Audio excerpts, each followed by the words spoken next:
Welcome to the cabinet of science and fiction. Time travel. I mean, it's probably the ultimate fantasy, isn't it? The idea that just keeps cropping up in books, movies, everything. Seeing the dinosaurs, maybe fixing that one terrible haircut from college. Huh. Yeah, we've all got one of those moments. Exactly. And for the longest time, it felt like pure fiction, right? Since H.G. Wells. But something shifted. This isn't just imaginative storytelling anymore. For decades now, theoretical physics has been grappling with time travel in a really serious, mathematically rigorous way. Mm-hmm. And that's where we're focusing our deep dive today. We're digging into the actual academic work here. We're talking foundational papers, Gödel, Thorne, and also looking at more recent reviews in places like the International Journal of Research Publication and Reviews. Right. And the big question we're chasing is, fundamentally, do the laws of physics, as we understand them, actually allow for time travel? Is it even theoretically permissible? So our mission today, for you, the listener, is to go beyond the Hollywood version. We want to get into the real science behind it. We'll explore these, frankly, mind-bending mathematical solutions that seem to open the door to the past. But then we have to face the paradoxes, those logical knots that seem like they should make it impossible. Yeah, the grandfather paradox and all that. And finally, we'll tackle the really huge hurdles, the technology, the energy, the quantum weirdness that seems to stand in the way. And the absolute linchpin, the thing that changed the game entirely, it was Albert Einstein's theory of general relativity back in, 1915? Right. It completely rewrote our understanding of time. It told us time and space aren't separate things. They're knitted together into this four-dimensional fabric, space-time. And crucially, this fabric isn't rigid. It's flexible. It can bend, stretch, warp. And that flexibility, that's the crack in the door for time manipulation, isn't it? That's exactly it. So let's maybe start there. How does this flexibility work? What makes time, bendable? Yeah, let's unpack that. Okay, so the core idea of general relativity, or GR, is that mass and energy warp space-time. Think of it like putting a bowling ball on a stretched rubber sheet. Okay, it creates a dip, a curve. Precisely. And the heavier the ball, the deeper the dip. That curvature, that's gravity. But it also affects time. The stronger the gravity, the deeper the curve, the slower time passes relative to somewhere with weaker gravity. And this isn't just theory. We actually have proof that time can be manipulated, right? We experience a form of it. We absolutely do. The simplest, experimentally verified kind of time travel is time dilation. It's a direct consequence of both special and general relativity, and it's essentially travel into the future, albeit very slowly. How does that work?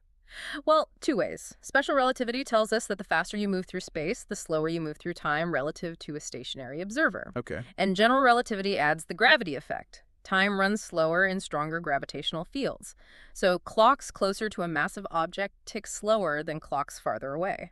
And didn't they test this with airplanes and clocks? They did. That was the famous Hafele-Keating experiment in 1972. They flew these incredibly precise atomic clocks on commercial jets, some going east, some west, around the world. Right. And when they brought them back and compared them to identical clocks that had just stayed put at the U.S. Naval Observatory, there was a tiny difference. The clocks that flew had aged slightly less. By how much? Like seconds? No, much less. We're talking nanoseconds, billionths of a second. But the key thing is, the difference matched exactly what relativity predicted based on the plane's speed and altitude changes, which affects gravity. Wow. So time travel to the future is real, just not very efficient. You get parable jet lag for a few extra nanoseconds of youth. Exactly. Time dilation is a one-way ticket very slowly into the future. But if we want to talk about going to the past or making huge leaps into the future without aging much ourselves, we need something much more radical. We need to warp space-time so extremely that it loops back on itself. And this leads us to these things called closed time-like curves, CTCs. This is where it starts to feel really science fictional. It does, but the math comes straight from Einstein's equations. A CTC is basically a path in space-time, your world line, the track you follow through space and time that isn't straight. It curves so much it eventually reconnects with an earlier point on that same path. So you could follow this path and end up meeting yourself, shaking your own hand from yesterday. Theoretically, yes. You'd arrive back at a location and a time you'd already been. And the first person to really point this out wasn't a physicist looking for time machines, but a logician, Kurt Gödel. That's right. Gödel, famous for his work in mathematical logic, published a solution to Einstein's field equations in 1949. It described this a hypothetical rotating universe. Rotating universe. Yeah, filled with sort of pressureless dust, but the whole thing was spinning. And the crucial part was, in this specific mathematical model, Gödel showed that CTCs would pass through every single point. Wow. So not just possible, but potentially everywhere in that model. Exactly. Yeah. His work was huge because it proved mathematically that GR didn't forbid traveling to the past. It just made it seem, well, incredibly difficult to achieve in our universe, which doesn't seem to be rotating like his model. But the mere possibility, that must have sent philosophical shockwaves, right? What does it do to our idea of time? Oh, absolutely. The existence of CTCs, even just in theory, throws a huge wrench into our intuitive idea of an objective, universal flow of time. If your timeline can loop, then how can you definitively say what's past, present, and future for everyone, everywhere? Right, because my past might be someone else's future if they are on a different part of the loop. Precisely. The sequence of nows isn't absolute anymore. It becomes relative, path-dependent. So time stops being like a river flowing one way and becomes more like, I don't know, eddies in a pond, swirls. That's a good analogy. Gödel himself argued that if time travel was possible in principle, maybe time as we feel it, this constant ticking forward, isn't fundamental reality. Maybe it's more like an illusion or something our consciousness imposes. The math allows loops, even if our gut feeling screams, no way. Okay, so the foundational theory, GR, allows these loops. The math checks out, in principle. But how could we actually create one? What are the blueprints physics has come up with? How do you bend space-time that much? Right. That's the trillion-dollar question. To make a CTC, you need truly extreme conditions. You need immense concentrations of mass or energy or, and this is the big one, something called exotic matter. Let's start with maybe the most popular one in fiction, wormholes. Okay. Wormholes, or technically Einstein-Rosen bridges, Einstein and Rosen proposed them back in 1935, are hypothetical tunnels through space-time. Think of them as shortcuts. Like folding the map so two distant points touch. Exactly. You connect two different regions of space-time, potentially very far apart. But the original idea was just a spatial shortcut. So how does that become a time machine? That connection came later, really famously, in a 1988 paper by Morris, Thorne, and Yurtsever. They worked out that if you could somehow create a stable wormhole, you could manipulate it to create a time difference between its two ends, its mouths. How would you do that? Well, imagine you have two wormhole mouths. Keep one stationary, maybe near Earth, take the other one on a spaceship, accelerate it to nearly the speed of light, fly it around for a while, and then bring it back next to the first one. Ah, time dilation. The moving mouth would age less than the stationary one. Exactly. Because of time dilation, the clock at the moving mouth would be running behind the clock at the stationary mouth. Let's say the difference is 1 year. If you then step into the stationary mouth... You'd emerge from the moving mouth 1 year in the past relative to when you entered. Precisely. You've created a portal to the past. It sounds elegant, almost simple in concept. But there's always a but, isn't there? I feel the catch coming. This is where that exotic matter thing comes in, right? You nailed it. That's the kicker.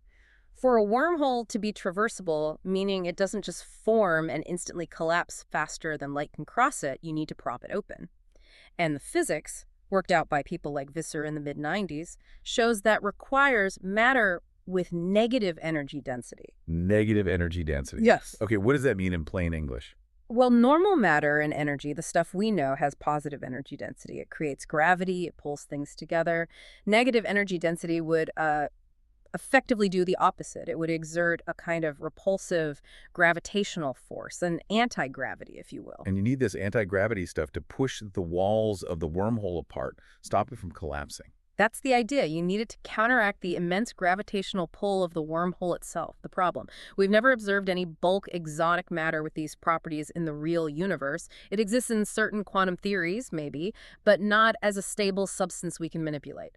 So wormhole time machines remain purely theoretical. Okay, no wormholes for now. What about other ideas? There was something about a giant spinning cylinder. Ah, yes, the Tipler cylinder, proposed by Frank Tipler in 1974. This one takes Gödel's rotating universe idea and tries to localize it. How? The concept is, take a cylinder, a really, really massive one, and really, really long technically. The math requires it to be infinitely long. Infinitely long. Okay, alarm bells are ringing already. Right, and then you spin this infinitely long, massive cylinder incredibly fast, close to the speed of light. The idea is that the immense rotating mass would drag space-time around with it so intensely. It twists space-time enough to create those CTC loops nearby. Exactly. It creates a region around the cylinder where CTCs exist, allowing time travel. But yeah, the infinitely long requirement is a pretty major stumbling block for building one in our finite universe. Could you make a finite one work? Just, really, really long and dense? People have looked at that. Physicists like Everett and Roman analyzed finite versions. But the problem persists. You'd still need it to be unbelievably dense and rotating at near impossible speeds. The energy required would be, again, astronomical. Probably more than the mass energy of a star.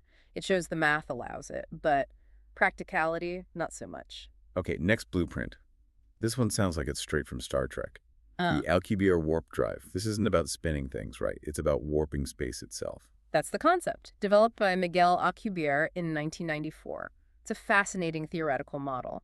Instead of trying to propel a ship through space faster than light, which special relativity forbids... You move space around the ship. Exactly. You contract space-time in front of the ship and expand space-time behind it. The ship itself sits in a little bubble of flat, unperturbed space-time. So the ship isn't locally breaking the speed of light, but the bubble it's in is carried along by this warping space, potentially faster than light relative to everything outside the bubble. You got it.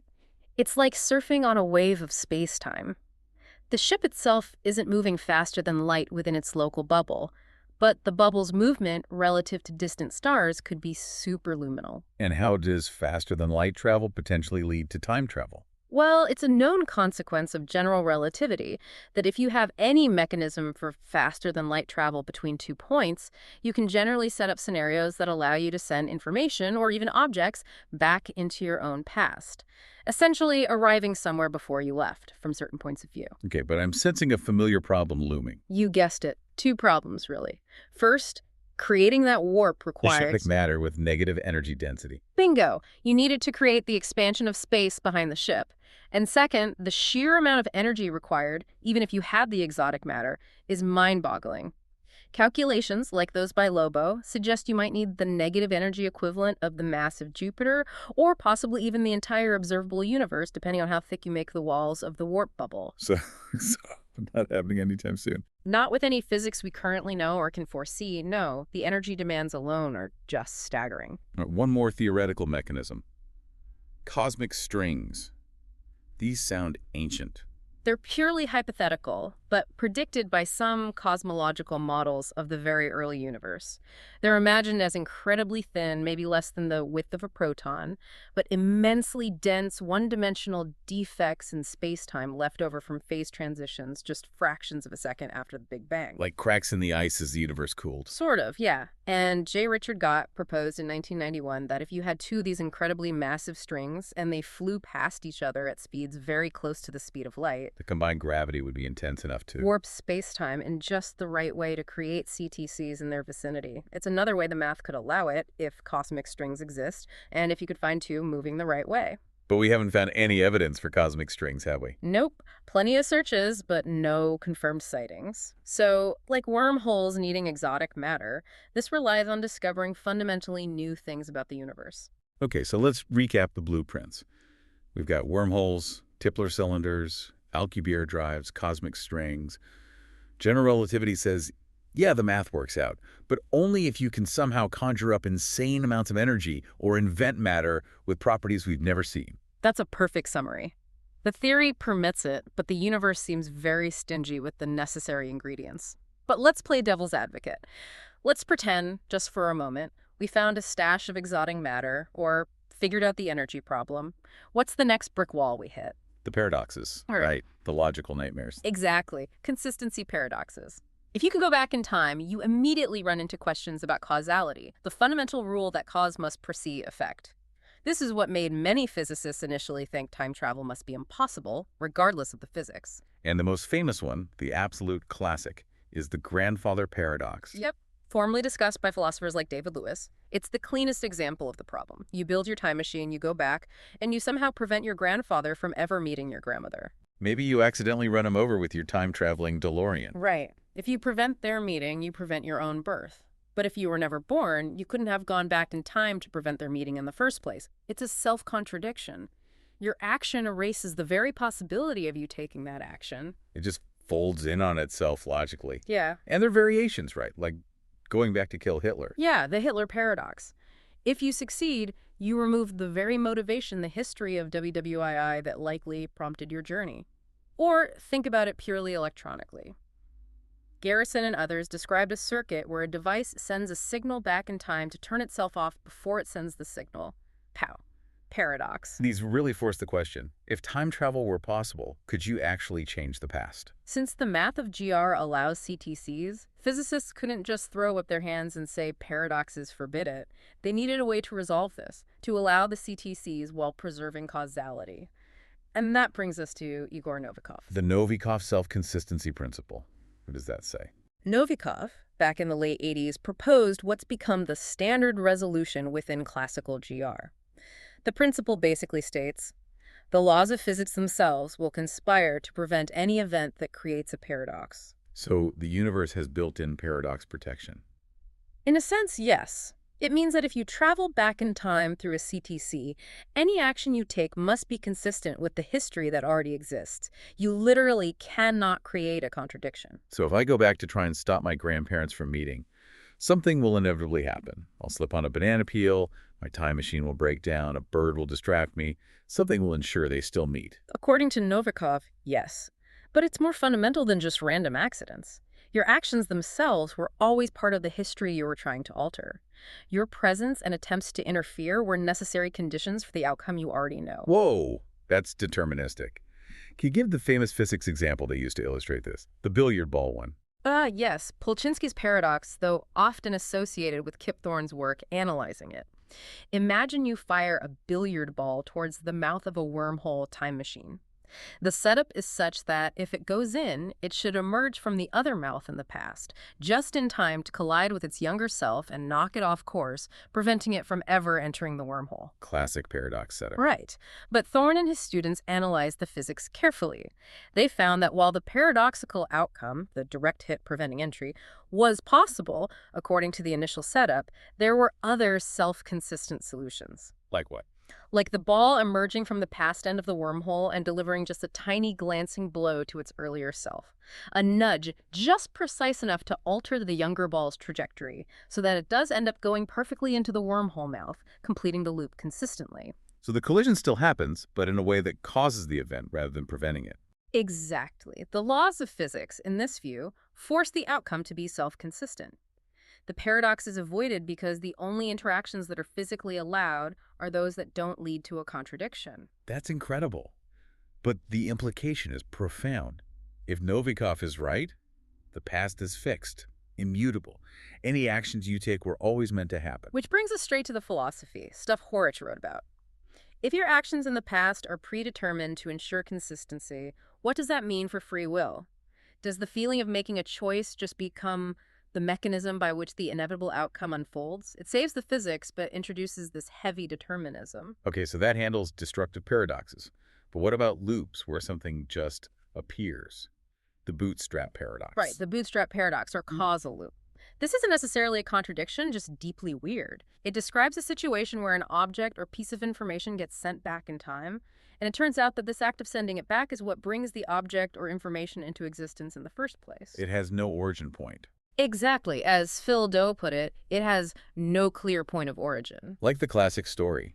A time traveler finds a copy of Hamlet, goes back in time, gives it to Shakespeare, who then publishes it. Who actually wrote Hamlet? In the bootstrap scenario, nobody, or rather, Shakespeare wrote it because the time traveler gave it to him, and the time traveler had it because Shakespeare wrote it. The play exists purely within the closed loop. It just is. Yeah. Lossev and Novikov actually coined a term for such self-existing objects or information within these loops. They called them djinn. Like genies. Sort of drawing on that idea of something appearing without a conventional origin.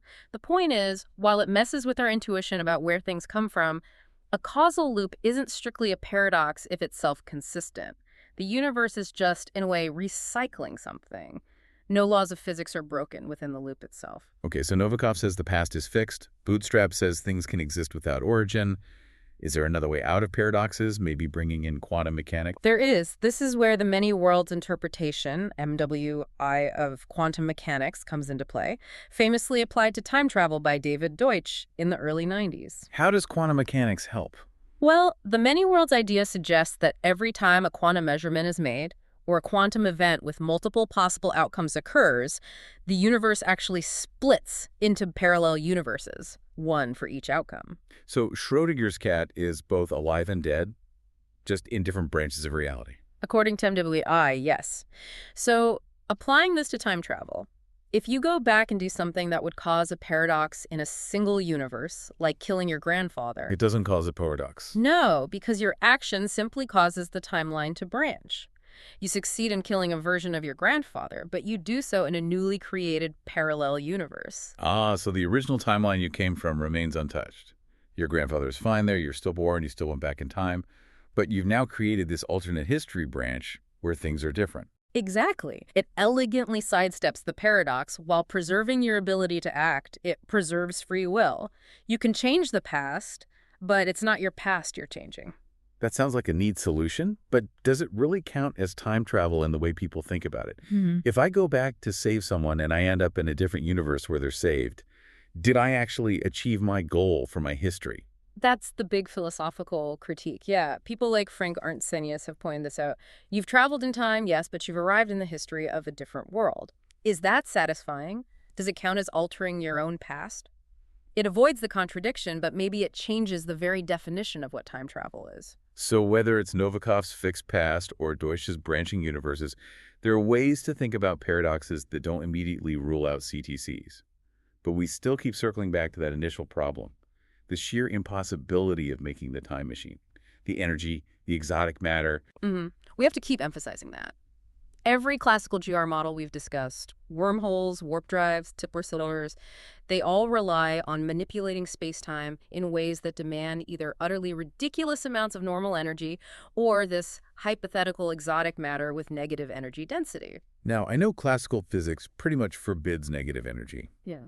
But doesn't quantum mechanics allow for little bits of it, like fluctuations in the vacuum? Couldn't we maybe harness those? That's a great question, and it leads us to the next major obstacle. Quantum field theory constraints.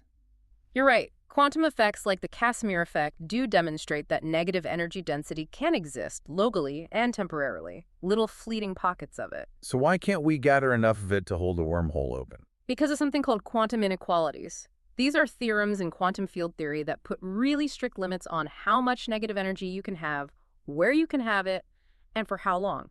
Essentially, the more negative energy you try to pack into a region, the shorter the time it's allowed to exist. And it has to be balanced out by even more positive energy nearby. So you can have a tiny bit for a tiny moment in a tiny space, but you can't create a large, stable reservoir of negative energy needed to, say, prop open a human-sized wormhole for more than an infinitesimal fraction of a second. That seems to be the case based on our current understanding.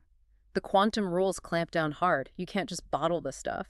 This makes building macroscopic time machines using these quantum effects look incredibly difficult, if not impossible. This constant theme, the universe allowing it mathematically but then making the ingredients seemingly unobtainable, led Stephen Hawking to propose something quite profound, didn't it? Yes, his chronology protection conjecture, which he put forward in 1992. It's a conjecture, not a proven theorem, but highly influential. Hawking proposed that the fundamental laws of physics themselves might actively work to prevent the formation of CTCs on macroscopic scales. Like the universe has an immune system against paradoxes. That's a good way to think about it. He argued that nature abhors a time machine and has mechanisms in place to stop them from forming and becoming usable. What kind of mechanism did he think was responsible? How would the universe enforce this? His argument focused on what happens right at the boundary where a CTC is about to form. This boundary region is called a Cauchy horizon. It's essentially the dividing line between the normal, predictable part of space-time and the region where causality breaks down due to the time loops. Okay, the edge of predictability, what happens there? Hawking argued, based on calculations within semi-classical gravity, which tries to combine GR and quantum fields, that as you approach this Cauchy horizon, quantum effects would run rampant, specifically quantum back reaction. back reaction, meaning the quantum fields react to the extreme warping of space-time. Exactly. The idea is that virtual particles, the quantum fluctuations of the vacuum, would get caught in the forming time loop. They'd circulate infinitely, accumulating energy. This huge buildup of energy density from the quantum fields themselves would become enormous, potentially infinite, right at the horizon. So the vacuum energy itself essentially blows up the entrance to the time machine before you can use it. That's the core idea.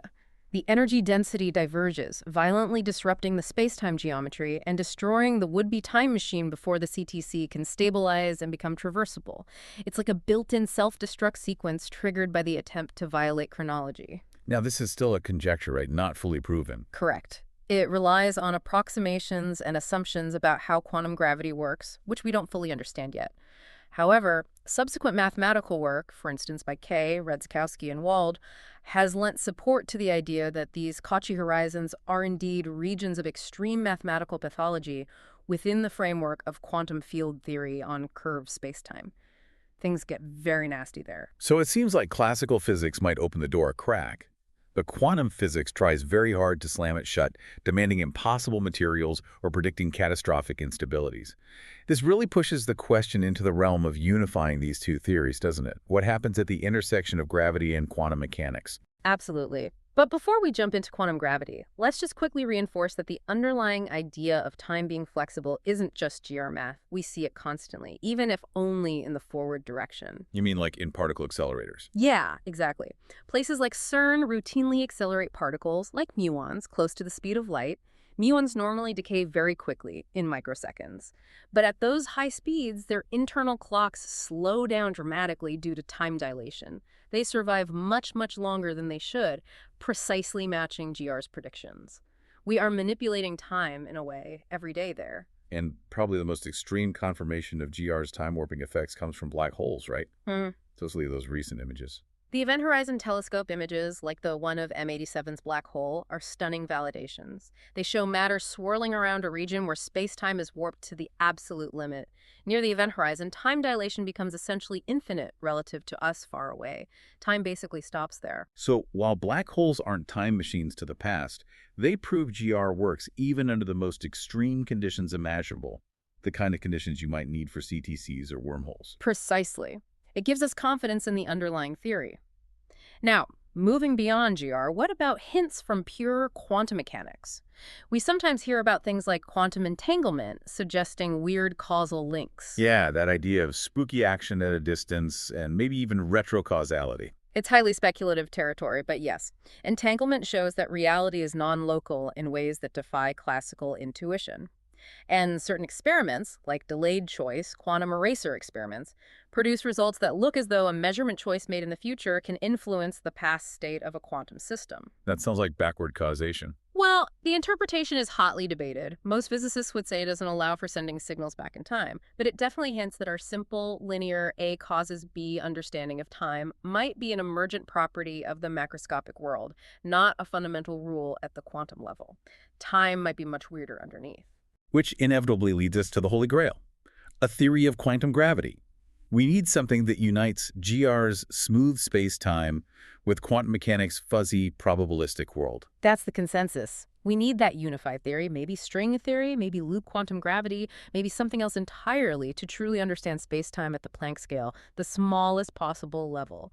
Only then can we definitively say whether CTCs are possible or forbidden. So what do these candidate theories currently suggest about time travel? Do they slam the door shut like Hawking conjectured? It's actually complicated and kind of contradictory depending on the approach.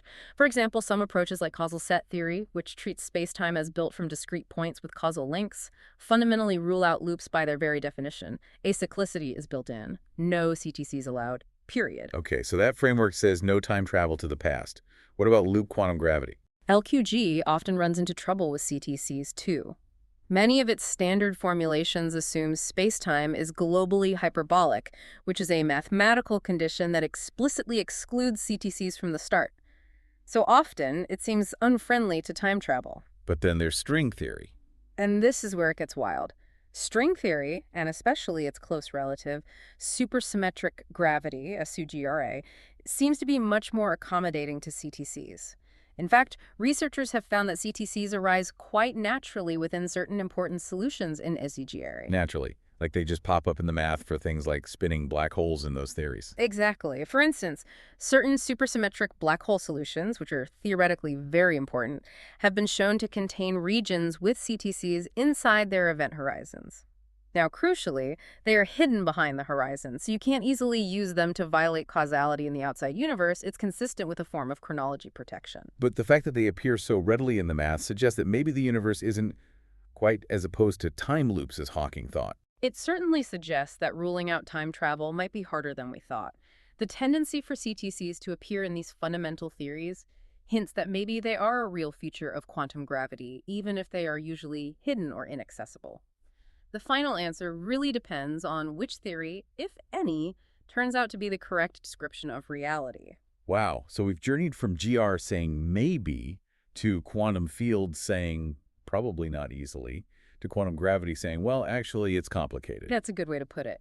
So if we try to boil all this down, what are the key takeaways for you, the listener? Okay, well, first, time travel to the past isn't just sci-fi nonsense. It's mathematically allowed by our best theory of gravity, general relativity, through things like wormholes and CDCs. But takeaway number 2, actually building one seems practically impossible with current physics. You need either colossal amounts of energy, or you need to discover and manipulate exotic matter with negative energy density, which we've never seen and might be forbidden by quantum rules anyway. And third, even if you could build one, the paradoxes aren't necessarily deal breakers. Either the universe enforces consistency, making the past fixed, Novikov, or quantum effects split the timeline into parallel worlds, many worlds. Causality seems protected one way or another. Right, and exploring these ideas isn't just intellectual gymnastics. It pushes us right to the edge of fundamental physics. It forces us to ask really deep questions about what space and time are, about causality, determinism, free will, the nature of reality itself. Which leads perfectly into that final, slightly unsettling thought you mentioned earlier, related to Novikov's principle. Right. If time travel to the past is possible, and if Novikov's self-consistency holds true, meaning you cannot change the past because your actions were always part of it, then what does that imply? it implies that every choice you thought you were making freely during your trip to the past was actually predetermined. Your feeling of free will might just be the subjective experience of fulfilling your necessary role in the established, unchangeable history. The potential reality of time loops could make determinism not just a philosophical stance, but a physical consequence. That is definitely something to chew on. The idea that your choices might just be the universe ensuring its own consistency. Wow. Thanks for listening. Until next episode.